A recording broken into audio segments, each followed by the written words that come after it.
This is totally amazing, it really is. I never thought I would walk through the door of Oscar's house. Didn't think it would ever happen. Well, we had somebody living, one of our members lived downstairs in the basement flat, but he never let us in. He just said, there's nothing to see, there's nothing to see. So this is the first time, for me anyway, that I've come through the door, and I'm still blinking a bit at the experience. Anyway, it's a most wonderful privilege and pleasure to be here in number 16, I'm going to call it 16 Tite Street, Oscar and Constance's family home. They moved in at the beginning of 1885. Both their sons, Cyril and Vivian, were born here. It was a married household. Now, as Lane would say, I have often observed that in married households the champagne is rarely of a first-rate brand. But here we have an exception. Perrier-Jouet is served tonight. In his later days in Paris, Wilde would order a cocktail of champagne and whiskey and drink it through a straw. Oh, we don't think they'll do that. It's a late night one. Of course, it's impossible here to completely forget what else happened here, which Devon Cox evoked very memorably when we had one of his tours in the street. 10 years later than the moving in, the trial, the bankruptcy, the disgracefully conducted auction sale. Constance moved the furniture, but she left behind Oscar's books, his manuscripts, and the children's toys. And the house, beautiful, was pillaged. But we're here to celebrate happy times. This was Oscar's study. You can imagine it, yellow walls, red woodwork, bust of Hermes over there, somewhere just about there, and bookshelves covering most of the walls. And at the back we had the dining room, painted white, blended with yellow and blue, and a white carpet. It was a welcoming home, bright and luxurious, and aesthetically pleasing.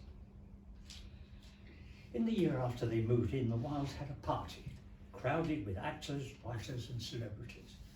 It was a great occasion, great success, and from that they developed the tradition of having at-homes twice a month. They were most hospitable, and they ran up very substantial bills for groceries, wine, flowers and whatnot, some of which were still unpaid when Oscar went bankrupt years later. They dressed in style. Constance had a succession of elegant gowns made, and Oscar may not have been always overdressed, but he was certainly flamboyant.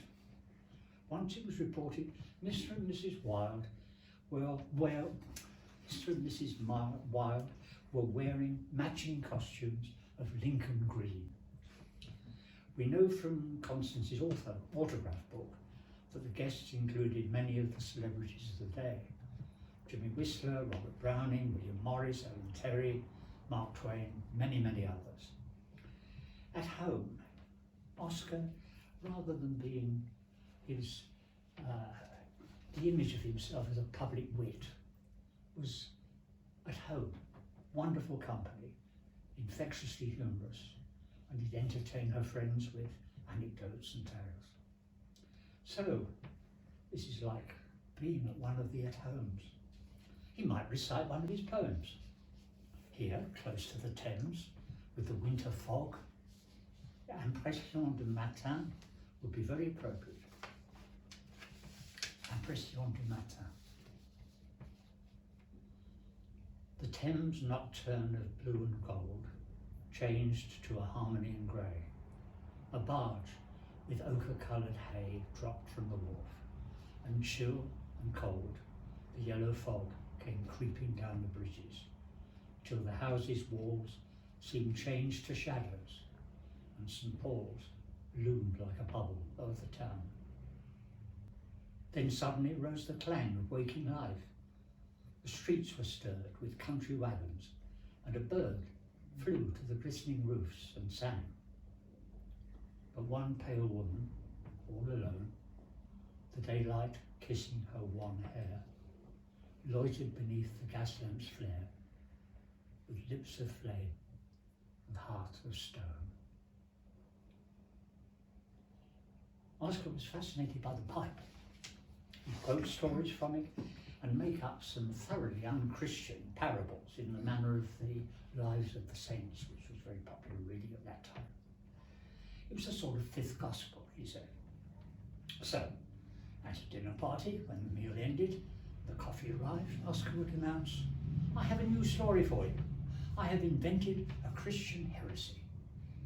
He'd look round at his audience, throw the gold-tipped Egyptian cigarette he was smoking dramatically into the fire, and begin gesturing expressively with his left hand.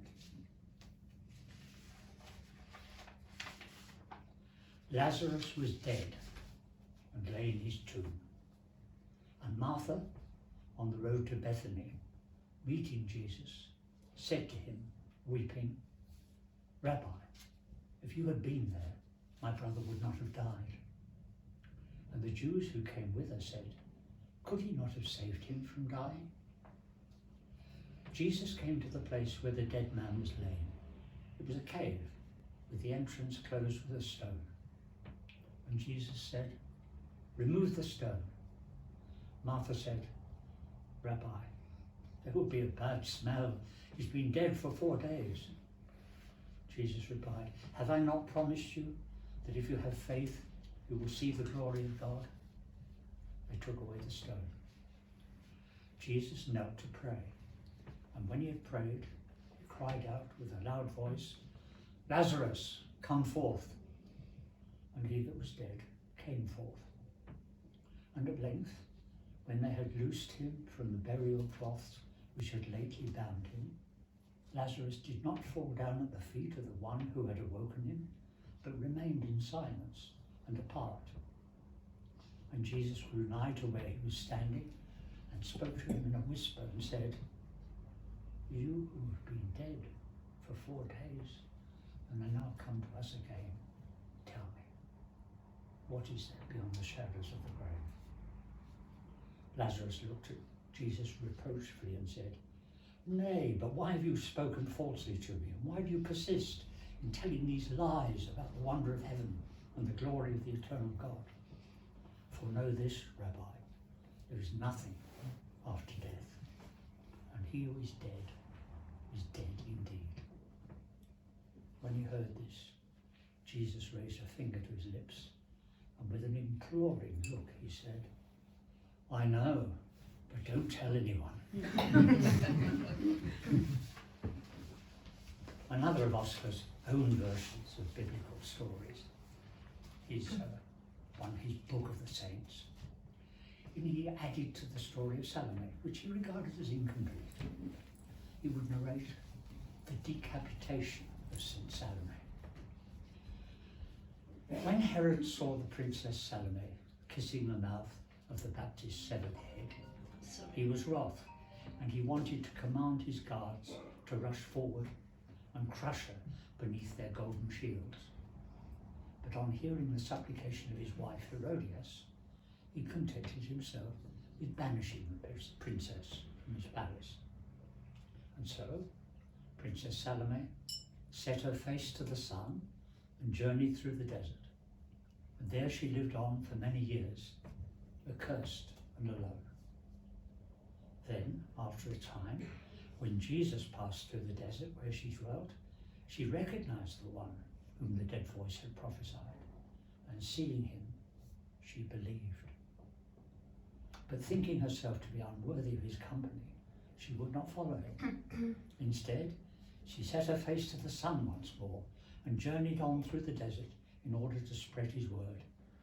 And whenever she passed through a village, she preached the good news about Christ.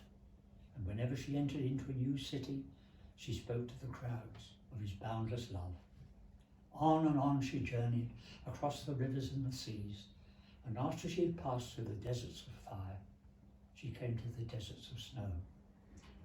One day, as she crossed a frozen lake, the ice cracked beneath her feet. As she plunged down into the freezing water, a sharp piece of ice cut into her neck and decapitated her instantly. And in the very moment of her death, she cried out the names of Jesus and John. And all who passed by the river saw on the silver plate of frozen ice which had formed round her neck the head of Princess Salome,